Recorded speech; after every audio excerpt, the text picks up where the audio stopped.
आज की कहानी लेती है नया मोड़। जब गणेश ने कर दी अंजलि को घर से निकालने की बात, वही दूसरी तरफ जब आरती रिश्वत लेकर आई अंजलि के घर, तब देखिए अंजलि ने उठाया ऐसा कदम जिसे देख सबके होश उड़ गए। मित्रों, आज के सबसे खतरनाक एपिसोड की शुरुआत होती है जब गणेश ने अंजलि से कहता है कि आरती उससे कितना प्यार करती थी और उसकी कितनी परवाह करती थी। वह अंजलि पर आरोप लगाता है कि उसने आरती के खिलाफ जाकर अपनी बात समझने की कोशिश करती है, लेकिन गणेश उसकी बात सुनने से इनकार कर देता है। वह कहता है कि वह उसे कभी माफ नहीं करेगा और चेतावनी देता है कि कली से सावधान रहे, क्योंकि एक दिन वो उसे धोखा देगी। इतना कहकर गणेश चला जाता है। कली अंजलि से कहती है उसे कुछ नहीं चाहिए, बस वेद के साथ रहना चाहती है। यह कहकर वह वहाँ से चली जाती है। तभी राघव अंजलि को फोन करता है और उस पर आरती की जिंदगी बर्बाद करने का आरोप लगाता है। बीच में वेद आके फोन लेता है और अंजलि से कहता है कि आरती लगातार रो रही हो, यह सब उसकी वजह से है। वेद कहता है कि वह आरती से बहुत प्यार करता है, लेकिन वह उसकी बात नहीं सुनती। वह अंजलि को चुनौती देता है कि वह आरती से शादी करेगा और चाहे तो अंजलि उसे रोक कर देख ले। वेद याद दिलाता है कि अंजलि ने आरती को जन्म तो दिया, लेकिन उसकी परवरिश में कोई भूमिका नहीं निभाई। यह सुनकर अंजलि गुस्से में कहती है कि यह अपमान बर्दाश्त नहीं करेगी। वेद कहता है कि मैं तो आरती से शादी करके ही रहूंगा, तुम्हें जो करना है कर लो, और फोन काट देता है। उसी बीच साधिका वहाँ पहुँचती। आरती पूछती कि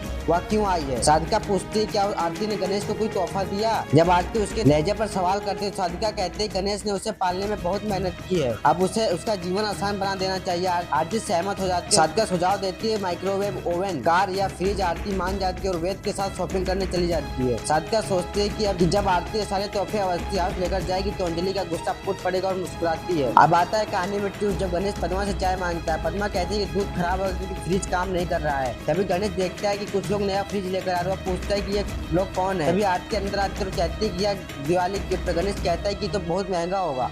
तो आरती समझाती है कि जीएसटी सुधारों के बाद दाम कम हो गए। पद्मा फ्रिज के बारे में बात करते और बताती है कि और भी गिफ्ट आ रहे हैं, ऐसे माइक्रोवेव ओवन और कार। तभी अंजलि बीच में बोलती है कि इन तोहफों की कोई जरूरत नहीं है। आरती पूछती है कि दादा को फ्रिज गिफ्ट करने में कोई बुराई। अंजलि कहती है कि वे राजपूत परिवार से कुछ नहीं लेंगे, उन्हें इन चीजों की जरूरत नहीं है। आरती जवाब देती है कि शायद अंजलि को जरूरत नहीं है, लेकिन गणेश को है, और उसे याद दिलाती है कि उन्होंने कितनी मुश्किलों में उसे पाला है। एपिसोड खत्म होता है। अब अगले एपिसोड में अंजलि कली को थप्पड़ मारती है और कहती है कि मेरी तरफ देखने की हिम्मत कैसे होगी। कली रोते हुए माफी मांगती है और अंजलि से अपने पति को वापस लाने की भीख मांगती। तो दोस्तों, आज की कहानी ने लिया है हैरान कर देने वाला मोड़। अब जब अंजलि के दिल में उठी तूफान की लहरें अब थमने का नाम नहीं ले रही। कल क्या होगा जब अंजलि अपने गुस्से का सामना खुद से करेगी? क्या कली की माफी से बचा पाएगी या अंजलि का क्रोध सब कुछ जलाकर राख कर देगा? देखिए कल शाम 6 बजे। धन्यवाद दोस्तों।